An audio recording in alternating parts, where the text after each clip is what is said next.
I have not yet grown wise enough to deeply enjoy simple things. Visakan Virasamy. Welcome, you guys, to The Way Out, Ep.3. If you notice, we're in a different setting. Some things came up. I heard I'm getting a roommate, so had to quickly relocate the podcast setup back to my room. And now that I thought of it, I hope that fan's not too loud. I'm going to shut that off. All right. For the most part, complete silence. Now, as I was writing down some notes for this episode and the things that I wanted to talk about, I watched back episode 2, The Hero's Journey,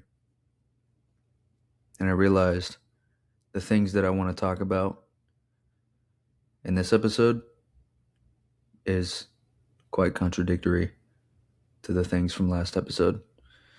And what I mean by that is, I wrote down this quote here.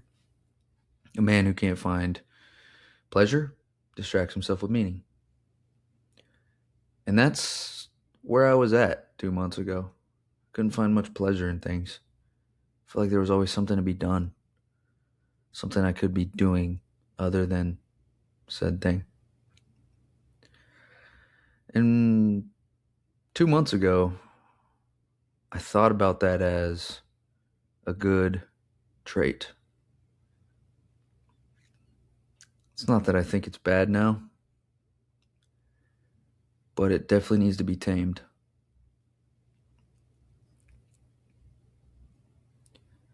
If you can't find pleasure in small things or things that are supposed to be pleasurable, relaxing, hanging out with people, and you would rather be doing meaningful stuff,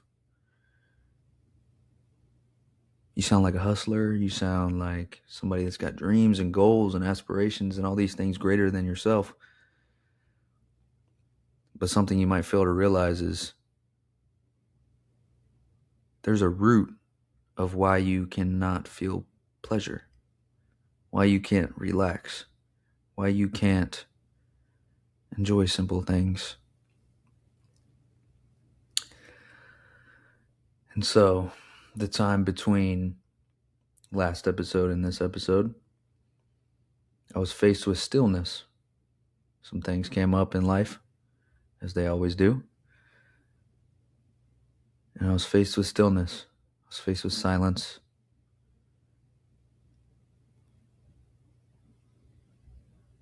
And again, I couldn't find pleasure. I couldn't relax. But I had to surrender and accept.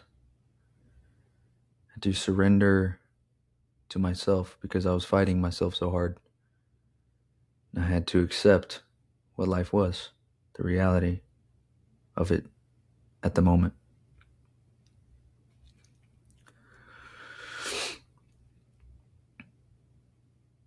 And surrendering and accepting is a whole lot easier when you're present, where you're grounded. You're being where your feet are. You're living below the neck. You're living in your body. Because it gets pretty dangerous up here in this world. Nobody can see up in this world. We have the opportunity to have our own little realities that go on up here. And if you live up there too long, you might get lost. There's a lot that you can hide up there.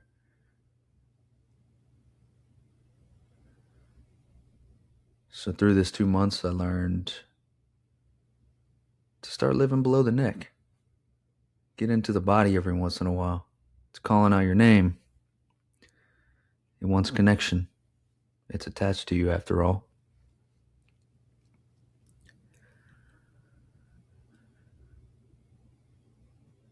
And it became one of my goals for the rest of my life is to achieve greater presence than before.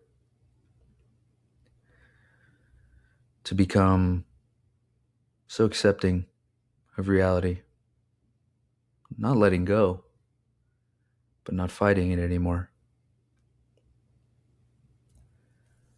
Because I can exist in this world up here, have my own set of rules that I abide by, that we all do, but we share a world.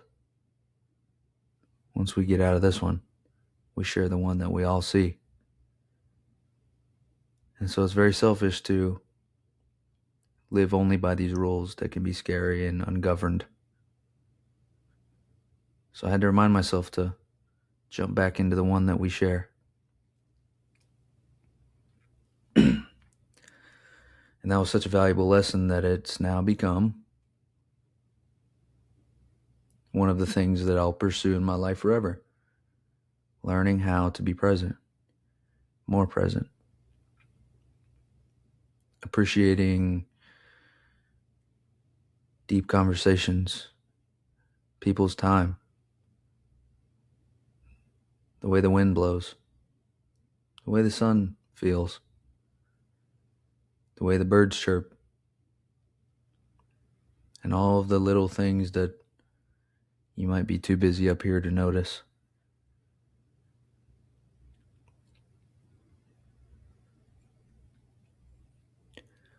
And so then I began to wonder, what causes all this noise and this busyness up here? If it could just be so simple as being present, being where your feet are. And that I don't know. I think it stems from maybe human nature. Our natural inclination, I feel like, is for us to figure things out because we get a sense of security when we have things figured out. Or maybe it's society, growing up through school systems, always being ready for that next step. It served us back then, grade school, middle school, high school. Gave us something to look forward to, something to grow into the next grade.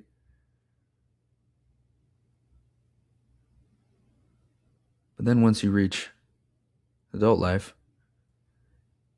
I seriously wonder how well that helps us. To constantly have a thing to reach for. That thing to reach for without discipline might be why there's so much noise. That might be why there's so much pressure on ourselves to be a certain way because we believe we should. I have written on my notes here, why is your happiness conditional?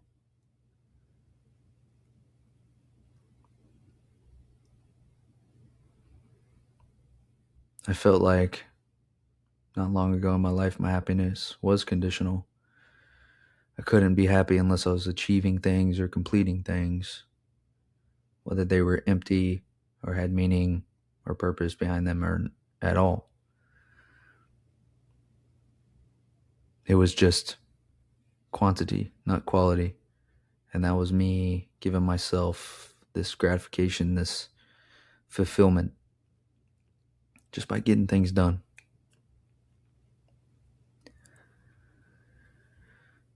And it's not even that I realized that that wasn't necessarily good for my mind on purpose, but through a different pursuit of just listening to stillness, being okay with silence and acceptance, I kind of came to that conclusion on my own.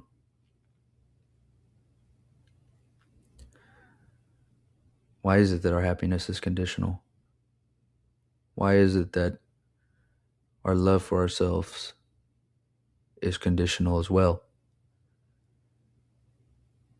I can only be happy, or I'll finally be happy once I achieve said thing.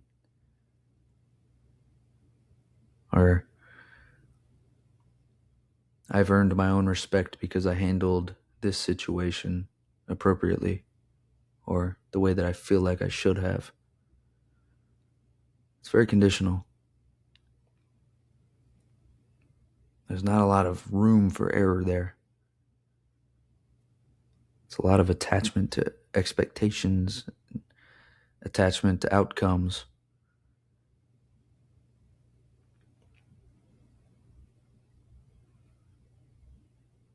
And while it's good to have expectations, sure, but not when it rules your internal state.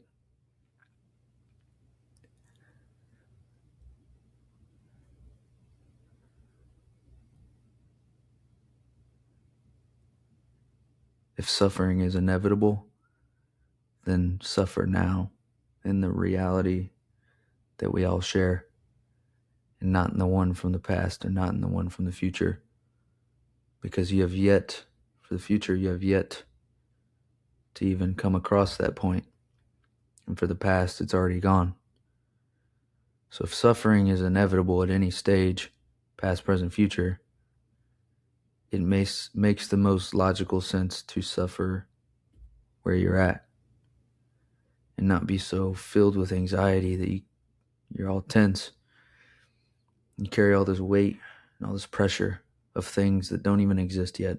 We act as if suffering is a precious commodity, that it's gonna disappear one day. Suffering is inevitable, and it's from our desire to need, our desire for more, in which we can never escape. It's human nature.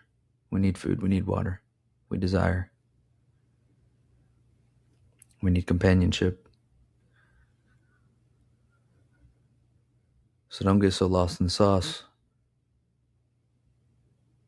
and go thinking that it's a precious commodity and that I better cling to it in the future because it might not come back, because we know that's not true. Suffering will always be here because we always need, we always desire for more and more and more. The same way that my goal is to become more present over time. It's endless.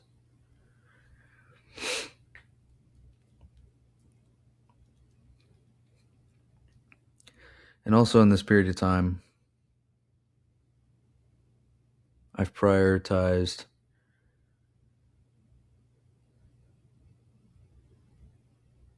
not being so serious, not taking it so serious.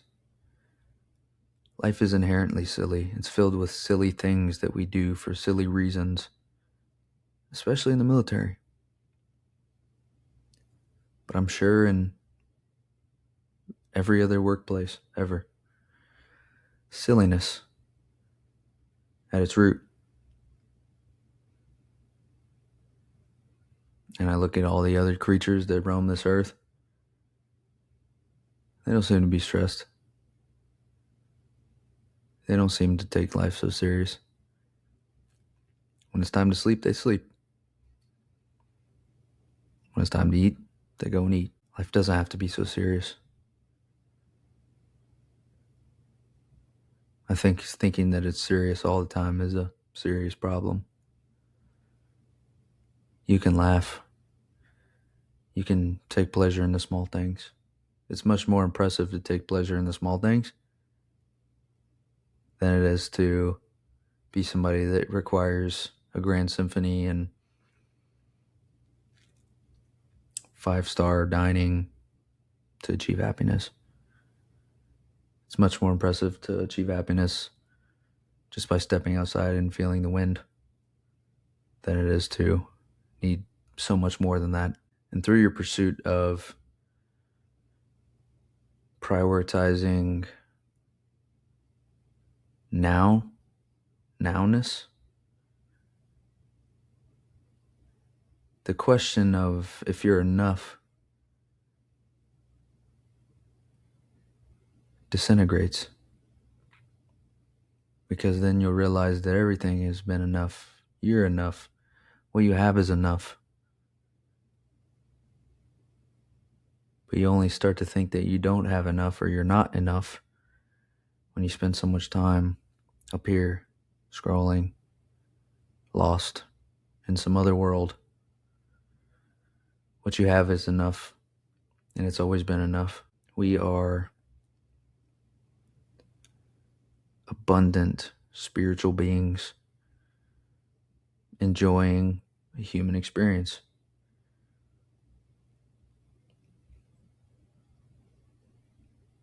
Just as the earth has been able to inhabit every single person that has ever lived for as long as that goes back,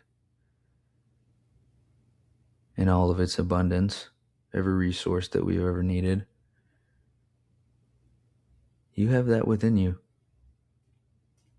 We're 70-something% water. All of the minerals that are found deep down or out in space run through our blood.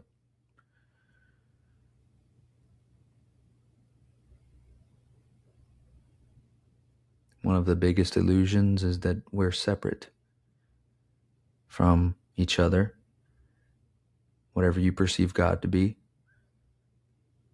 and the world around us. That is one of the largest illusions. One of the largest illusions. And being somebody that's definitely had my fair battles with mental health, knowing that longer ago would have definitely brought me peace. Knowing that it's damn near impossible to be separate or alone. If the world and the universe was a tapestry up on the wall, we're all just a single fabric interwoven to make up the whole. That brings me peace. I think someone understanding that too brings them a state of natural compassion. Because one, we're interconnected, and two, we're all impermanent as hell. I mean, the moment that you clicked on this, you're not even the same now as when you started. That's how impermanent we are. So you start to value time differently. In the present moment, you're not so lost in the future and all the great things that you have planned. And you're able to soak up how beautiful your life is, how beautiful the people you have around you are, and how beautiful you are through this pursuit.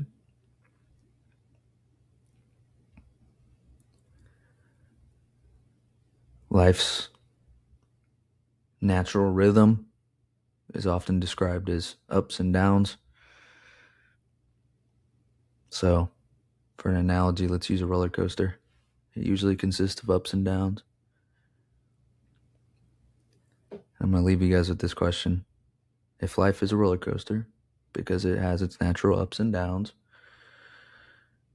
are you somebody that's like death gripping the bars and you're like, oh my God, I can't wait till it's over. This is so freaky.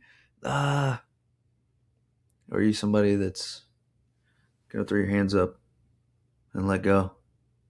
Enjoy the ride and have fun while you're doing it. Because ultimately it comes down to a choice. One choice is more fun, and one choice is just stressful, to be quite frank.